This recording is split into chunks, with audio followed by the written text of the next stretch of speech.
Alrighty, so hello, welcome to the first video on this channel. This is not the video that I intended on uploading, but here we are. So, I hopped on Microsoft Edge for some reason, and I saw some of the worst 22 long rifle guns ever made. And there was a picture of a Glock 44 on it, so it struck my curiosity. For those who don't know, Glock is an Austrian handgun manufacturer founded by Gaston Glock. The first one was created in 1982, which that weapon was the Glock P80, now known as the Glock 17, Generation 1. But there was a Glock 44, which is Glock's 22 long rifle pistol. So, as somebody who has shot a 22 long rifle pistol, the Ruger 22 pistol, not the SR22, I believe it's the Mark IV. I was like, okay, let me click on this. I'm also a diehard Glock fan, so I'm like, okay, let me click on this, because I was curious, what are their takes on Glocks? Well, reading the article, it led me to this article, the 5 worst Glock guns on planet Earth. So I'm going to react to this. And now, if you're questioning my knowledge on guns, I will tell you, I have been shooting since I was 7. I am 15 now, so that's 8 years that I haven't been shooting guns. I have been trained by my dad, 22 years as a police officer, 13 years military, so I know how to handle a weapon, and he has bestowed a lot of knowledge on me. So, let's go ahead and get started. Now, I don't like what I'm seeing right off the beginning. The Glock 19X as the cover image, one of the, if not most, iconic Glock guns. I'd argue that the Glock 17 might be more iconic, mainly because that was the first weapon that Gaston Glock ever created. I shouldn't say weapon, that was the first gun that Gaston Glock ever created. So, I do play airsoft. I have my Glock 19 here, fully licensed. I have shot a real one. My dad owns one. I have shot it. Very nice pistol. Have not shot a 19X, but I believe the only difference is the 19X is a little bit bigger. But yeah, with that being said, let's get right into this.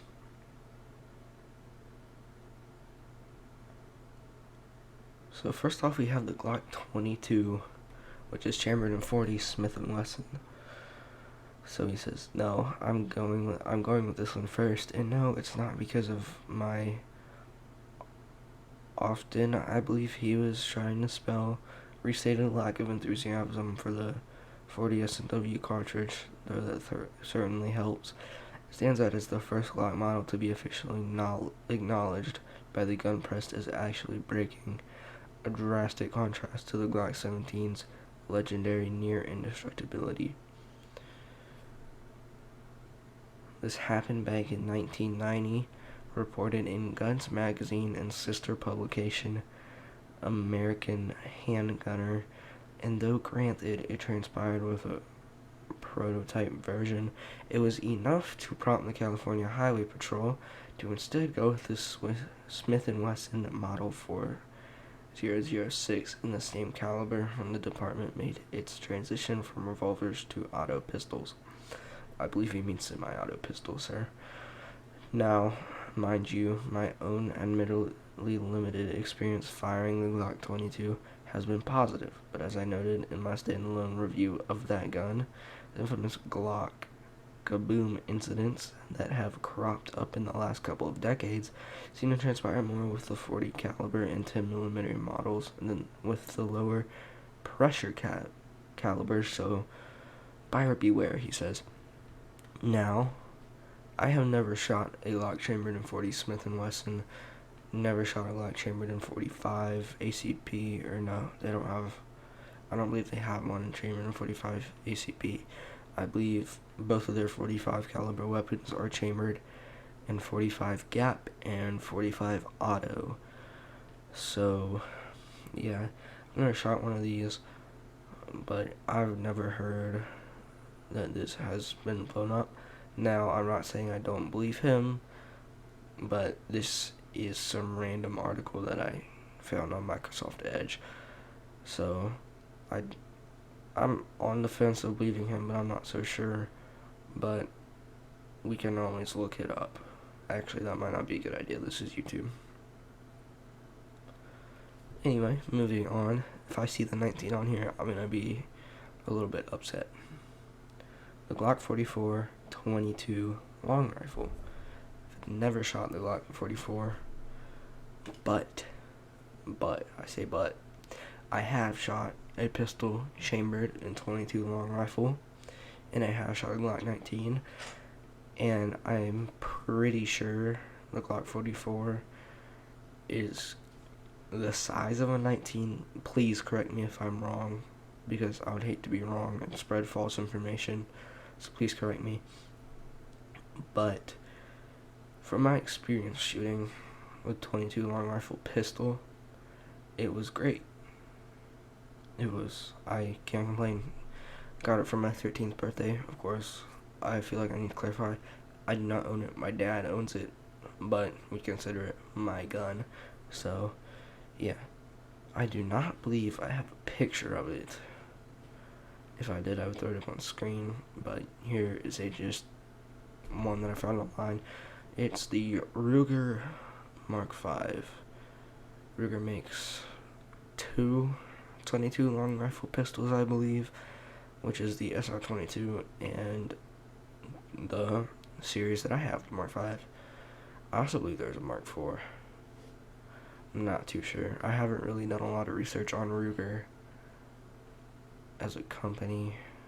I've been doing more research on Glock currently, because I'm a Glock boy. I was raised as a Glock boy. But yeah, so let's read what he has to say.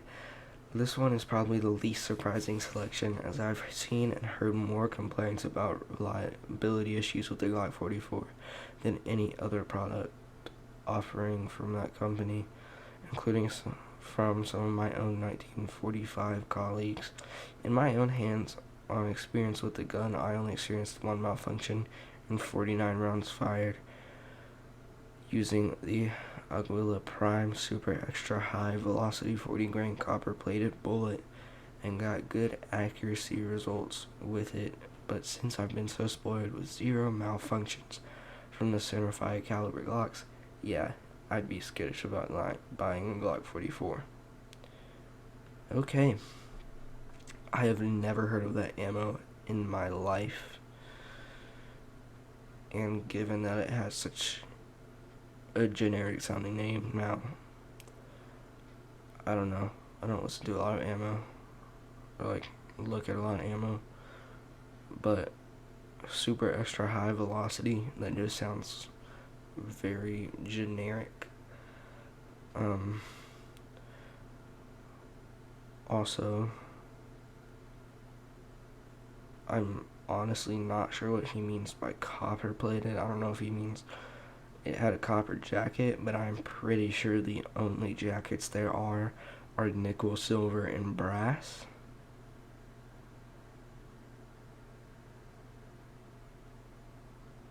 But we can look that up. Okay, so after looking online, it appears that it gives them extra protection from the lead. So I apologize, because I could have spread misinformation, but I apologize for that. My mistake. But yeah, let's go ahead and go down. So, the Glock 2740 Smith & Wesson. I see we have two pistols chambered in 40 Smith & Wesson here.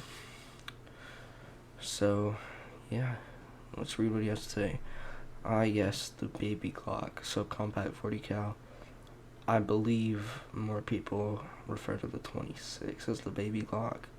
That could be misinformation once again.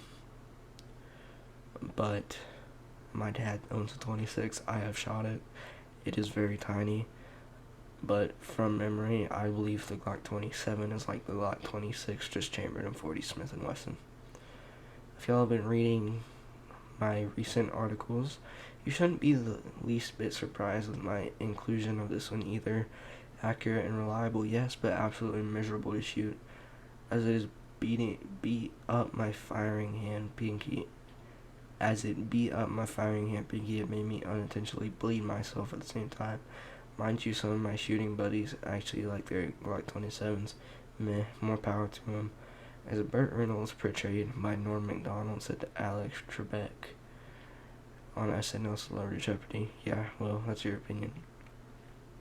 Okay, what I have to say for this one is I shot a Glock 26, and I have shot 45 ACP 1911. So what I'm imagining is combining the two and taking away a little bit of power. So let's just look.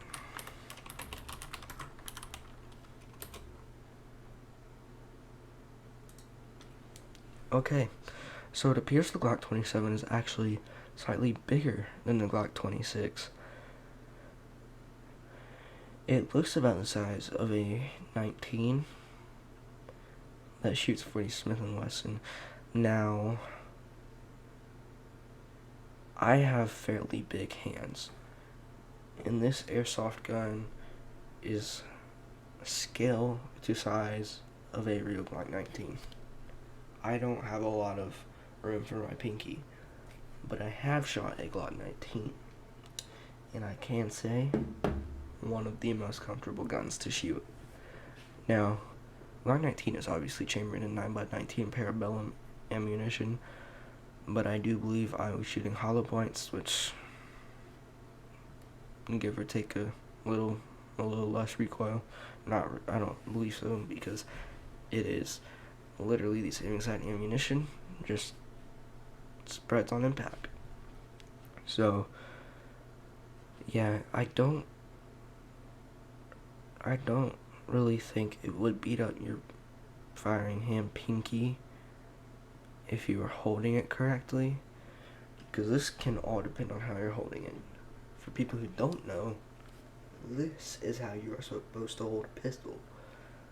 Obviously, this finger goes on the trigger, but per gun safety rules, do not put your finger on the trigger until you are ready to shoot.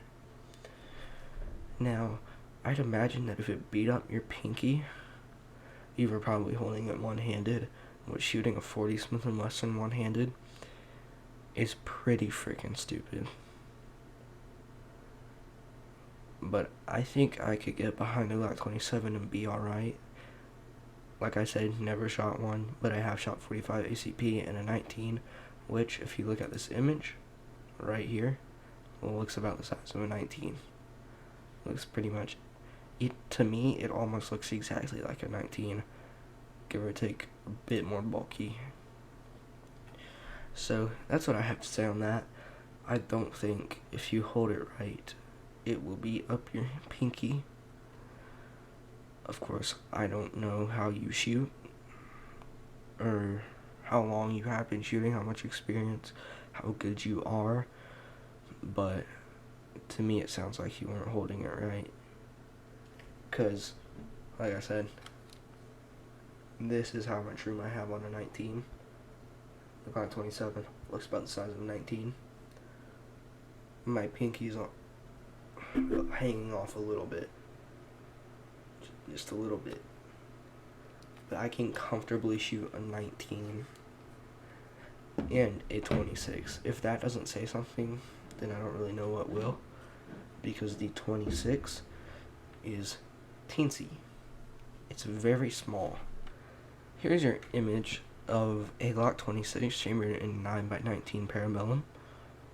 This is what a Glock 26 looks like. Very small. I have shot this gun before. Perfectly fine. No issues. Was super comfortable to shoot.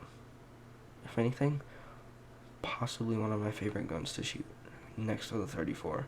The 34 will always be my favorite gun that I have shot, but yeah. Alright, so next we have the Glock 19, I said Glock 19, sorry, I have the Glock 29 10mm. Oy vey.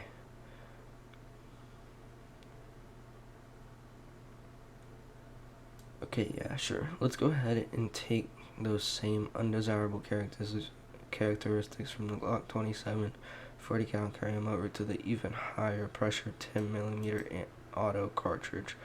No thank you.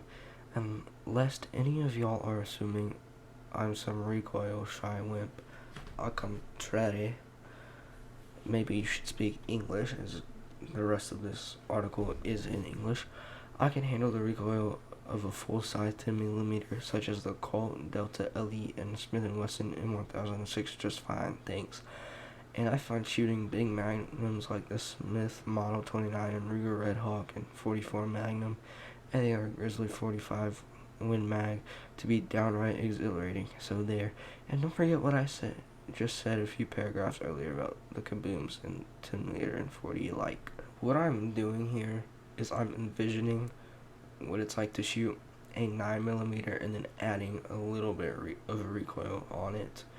And I'm doing this on the Glock 26, which, because of its short slide, has possibly the most recoil for a 9mm in the Glock lineup. Now, if we take that to a 10mm, which, if we look,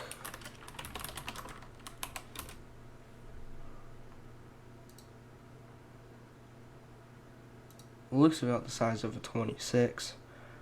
That is the size of a 26. So I can kind of see where you're coming from, but once again, throw some bigger base plates on there. Now, what I think is the problem after looking at this gun is that it's the size of a 26 and it shoots 10mm auto, and the slide is once again the size of a 26, meaning it's gonna have quite a bit of recoil. Because shooting a 26 for me has meh recoil, because like I said, I have big hands, so I can hold the gun firmly. But I feel like if you have small hands, this probably might be not the best gun to shoot for you. So we have a three-way tie here: the Glock 45 gap trio, the Glock 37, Glock 38, and Glock 39. So the Glock 39, I believe, is the 45 gap version of the 9x19 Parabellum 26. So let's just fact check that real quick.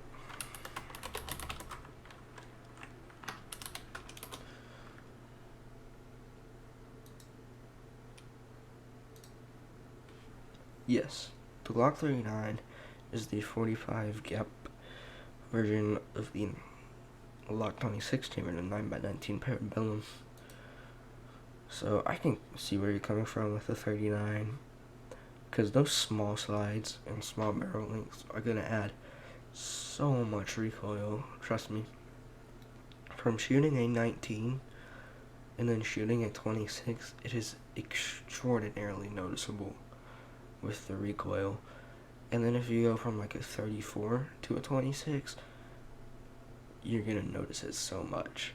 Or if you go from something like a 22 long rifle pistol to a 9mm Glock 26, once again, you're gonna notice it. And the last comparison is a little bit iffy, just because I'm comparing 22 long rifle to 9x19mm. But if we compare it to Glock 19, Glock 34, that's a fair comparison, because they all shoot the same ammo. So yeah, let's look at this. Actually, I'm not labeling this trio the worst in terms of range and field performance, but rather in terms of failed marketing execution, i.e. failure to really catch on with the general gun buying public and law enforcement alike. On paper, the 45 gap cartridge seemed like a really greater concept, i.e. 45 ACP size bullet and ballistics in a 9mm size cartridge case and gun. And I was particularly fond of my Glock 38, using it for a little while as my home defense, concealed carry weapon, and competition gun alike. And a buddy of mine who owned a Glock 37 was quite fond of his as well. The ultra condescended explanation of the problem, to cite however you pronounce that, in essence, Glocks own 45 ACPs are making their 45 gaps redundant. Alrighty, so that appears to be the end of this article. And I'm going to have to blur half these ads because they can be weird, because this is a random site with an article. But yeah, this channel was never really supposed to be about guns, honestly. It was supposed to be about guitars. We get a gun video, so hopefully you like that. Anyway, I had fun making this, getting to vent, not really vent, just rant about your problems. And I'm looking forward to ranting about your problems in the future, because I'm probably going to make a video on other articles of yours, because you say you have colleagues, and I don't know how legit this website is, or this article is, because, I don't know, it just seems very not good in a way, because if you look right here, okay, oops, sorry, if you look right here, Glock guns are considered some of the best, of not the best. I believe he was trying to say if not, because that's the only thing that makes sense. So, I'm still a little bit iffy on your article, pal. I don't know if you've done your research or not.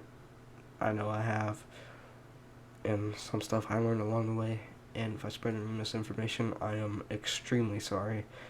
And if I did, please, I'm begging you, correct me. I don't want to be wrong about this stuff. I want to give you guys the most accurate information possible. But yeah,